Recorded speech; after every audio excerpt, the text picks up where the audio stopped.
Yemuyo wiketsa isil mutumu butamba amorwe na biandia yemuyo. Je suis Aimée Patricia Ndembi Ndembi, présidente du réseau d'Afrique centrale pour la santé reproductive des femmes, Gabon, Cameroun, Guinée équatoriale, en abrégé GCG. G pour le Gabon, C pour le Cameroun et G pour la Guinée équatoriale. Donc, c'est à la suite en fait de la soutenance de ma thèse en 2007 sur contraception et désir d'enfant, approche culturelle et psychologique de la sexualité des femmes gabonaises. Et j'ai fait la rencontre de Gail Peterson qui était membre du jury. Et à la fin de la soutenance, elle m'a demandé ce que je voulais faire après cette thèse. Parce qu'elle cherchait quelqu'un en Afrique centrale avec qui travailler. Je lui ai dit que j'étais partante. Et depuis ce jour jusqu'à aujourd'hui, on continue à travailler sur ce projet-là autour de la sexualité, de la santé sexuelle et reproductive des femmes en Afrique centrale et particulièrement au Gabon. Et donc en 2008, Gail Peterson a réuni des doctorants d'Afrique centrale, d'Afrique du Nord et même de l'Europe. Et ensemble, nous avons travaillé et nous avons conclu, ou nous avons décidé de créer cette ONG. Et donc en 2008, au mois de mai, je suis revenue au Gabon avec un dossier complet et que j'ai déposé au ministère de l'Intérieur avec un avis favorable technique du ministère de la Santé. Et donc au mois d'août, nous avons obtenu notre attestation provisoire pour pouvoir aller sur le terrain. Et donc en 2009, Gail Peterson et Maraïka Alblas, donc Gail venait de France, Maraïka d'Afrique du Sud, et Marie-Chantal du Cameroun, et Christelle Diamingom, Justine Mekui et moi-même, nous sommes allés sur le terrain à travers les frontières, donc les 3 frontières, Gabon, Cameroun et Guinée équatoriale. Et nous avons sillonné un peu, interrogé les gens pour savoir un peu l'itinéraire thérapeutique des adolescentes et des femmes suite aux complications liées aux avortements incomplets. Et en interrogeant aussi le personnel soignant, nous nous sommes rendus compte qu'il y avait un déficit au niveau formation et que dans l'immédiat, il fallait qu'on propose quelque chose concrètement. Qu'est-ce qu'on fait pour réduire ces complications, pour réduire l'état de morbidité des femmes après les avortements incomplets ou la mortalité maternelle tout simplement. Ce qui nous a permis d'aller sur le terrain parce que nous n'avons pas d'argent. Au début, c'était WWPF et Mama Cash. Et il y a eu aussi Salud Promoer de Porto Rico. Donc cet argent nous a permis d'aller sur le terrain, de commencer à faire des formations en 2009 déjà, 2010, 2011. Et il y a aussi un groupe de femmes, dont la fondatrice de Mama Cash, qui est une connaissance de Gail Peterson et de Maraïka, qui nous a envoyé avec d'autres femmes, 6 féministes, elles nous ont envoyé de l'argent pour faire des formations. Et en 2011, le réseau africain ou d'Afrique pour l'avortement médicamenteux, ANMA, je pense que ça n'existe plus, a proposé un stage de formation en Tunisie, parce que là-bas, l'avortement est légal.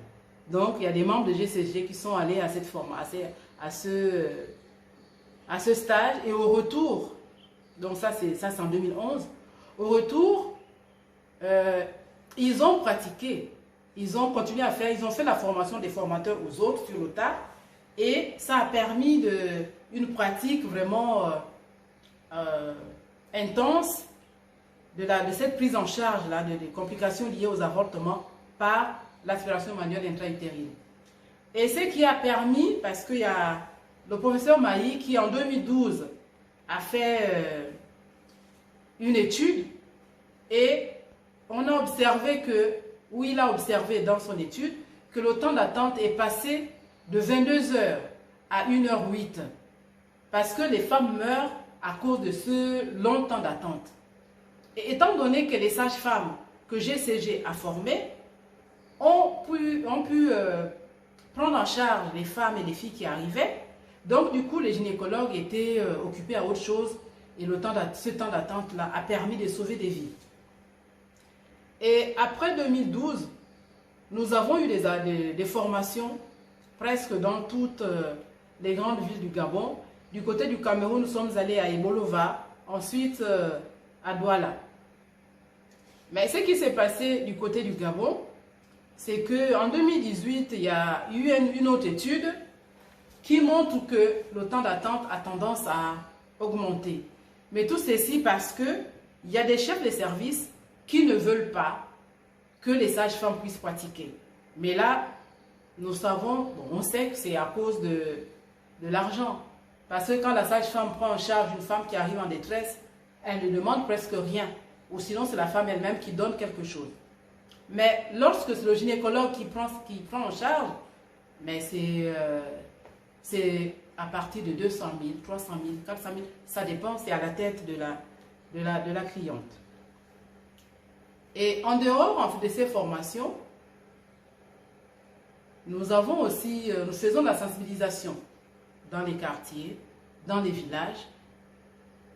Nous discutons autour des grossesses précoces, de l'avortement, des droits des femmes, pour leur faire prendre conscience que leur corps leur appartient, ça n'appartient pas à quelqu'un d'autre, et que si elles ne veulent pas de quelque chose, elles ont le droit de dire non. Et nous les orientons aussi parce que nous rencontrons beaucoup de cas de viol, d'inceste. Ce sont des choses qui ne sont pas révélées à la famille, où la justice n'est même pas impliquée, n'est même pas au courant. Alors, comment faire pour les aider? Donc, nous avons aussi ce côté-là où nous orientons les femmes ou les filles à aller porter plainte si elles le souhaitent. Nous avons aussi des animations radio que nous faisons. Et la chance que nous avons eue, parce que Mama Cash nous a aidés pendant 10 ans, c'était dans le cadre du fonctionnement général. Et ça nous a vraiment permis de maintenir une présence sur le terrain. Et maintenant, à la suite de Mama Cash, nous avons eu la chance de tomber sur Amplify Change. Et depuis, nous avons le soutien d'Amplify Change. Et ce soutien nous permet de continuer à faire des formations. Par exemple, la dernière en date, c'est la semaine dernière, le 25 et le 26 mars, nous avons formé encore des sages-femmes. Là, il n'y avait que des sages-femmes au CHU Mère Enfant. Et ces formations, parce que même s'il y a des chefs de service qui ne veulent pas que les sages-femmes pratiquent, mais ces sages-femmes, puisqu'elles sont appelées à bouger, on les envoie partout. Quand elles sont à l'intérieur du pays, mais là, elles prennent en charge vraiment ces complications-là. Parce que là-bas, elles sont seules face aux urgences. Donc, ces formations sont vraiment bénéfiques pour sauver des vies.